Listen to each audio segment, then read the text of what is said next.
तो भाई साहब मैं कर रहा था कुछ दिनों पहले इंस्टाग्राम स्क्रॉल और वहाँ पे मैंने एक पोस्ट देखी जिस पोस्ट पे साफ लिखा था कि अगर आप धुरंधर 2 मूवी पायरेसी से डाउनलोड करते हो तो आप पे 2 से 3 लाख का जुर्माना बैठेगा। और उसी पोस्ट को देखकर मुझे आया इस वीडियो का आइडिया। अब भाई साहब क्या सच में पायरेसी करना गलत बात होती है या नहीं?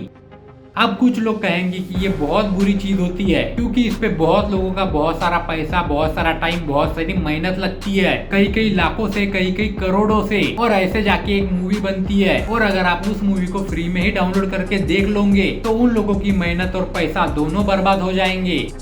और कुछ लोग कहेंगे कि क्या ही गलत होता है पायरेसी करना, मैं एक आजाद देश का नागरिक हूँ और मैं कुछ भी कर सकता हूँ, मूवी खरीद के देखूँ या चोरी छुप के देखूँ, ये मेरी मर्जी है। तो देखो भाई साहब, पहले तो मुझे ये बताओ कि पायरेसी होती क्या है। पायरेसी करना मतलब मूवी डाउनलोड करके देखना नहीं होता। पायरेसी मतलब अगर आप कोई मूवी डाउनलोड करते हो और वो मूवी देखने के बाद अगर आप वो मूवी किसी को शेयर करते हो, किसी को ट्रांसफर करते हो, फॉरवर्ड करते हो, तो उसे पायरेसी बोलते हैं। अब क्या सच में पायरेसी करना गलत है या आपसे कुछ बहुत बड़ी चीज छुपाई जा रही है? देखो भाई साहब, अगर आप मुझसे पूछते हो तो 50% तो गलत है। किसी बंदे ने एक बहुत सारी मेहनत करके एक चीज बनाई और वो चीज अगर आप चुरा के लेके जाते हो तो वो तो गलत है ही ना। बट अगर आप बाकी के 50% की ओर देखते हो तो पायरेसी से मूवी इंडस्ट्री को भी फायदा होता ही होगा। अब ये कैसे?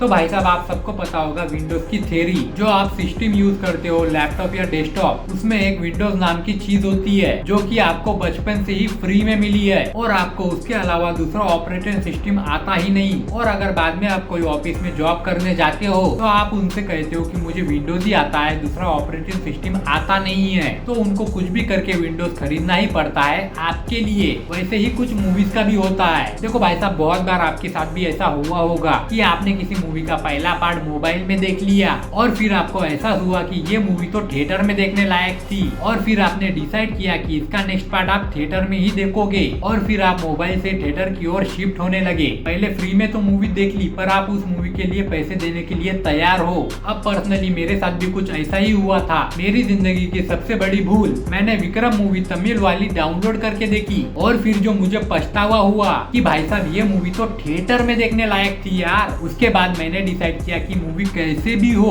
अच्छी बुरी या बेकार, चाहे कुछ भी हो जाए, पर मैं मूवी थिएटर में जाके ही देखूंगा। अब पायरेसी करना थोड़ा बहुत नुकसान तो कराता ही है पर इन फ्यूचर वो आपको प्रॉफिट करके भी देता है। ऐसे ही हर इंडस्ट्री में चलता है, गेमिंग, म्यूजिक, मूवी, सारे। और अगर मैं एक और पर्सनली बात बोलूं कि शायद अगर मूवी इंडस्ट्री में पायरेसी नहीं होती होगी तो शायद मेरा मूवी इंडस्ट्री में इतना इंटरेस्ट कभी नहीं बनता और बहुत लोगों का भी सेम मेरे जैसा ही होगा। मैंने पर्सनली 200 से ज्यादा मूवी थिएटर में देखी है और मैं 4 स्टैंडर्ड से मूवी देख रहा हूँ थिएटर में। और मैं पर्सनली बोल रहा हूँ कि थिएटर वाला मजा आपको कभी भी मोबाइल में नहीं आ सकता। तो आप हो सके तो मूवी थिएटर में जाके ही देखा करें। और अगर आप OTT के पायरेसी के बारे में बात करोगे तो वो भी थोड़ा सा गलत है और थोड़ा सा सही भी, क्योंकि अगर मैं ऑडियंस के नजर से देखता हूँ तो मैं किस किस चीज का सब्सक्रिप्शन लूँ, अमेजोन का, नेटफ्लिक्स का, जियो हॉटस्टार का। और अगर मैं सब्सक्रिप्शन लेता भी हूँ तो आप उसपे मुझे ऐड दिखाते हो तो क्यों मैं आपको ऐड देखने के लिए पैसा दूं? इसीलिए बहुत लोग सब्सक्रिप्शन होने के बाद भी पायरेसी करते हैं। तो इस पे मुझे लगता है कि सारे OTT वालों ने इस पे कुछ सोचना चाहिए।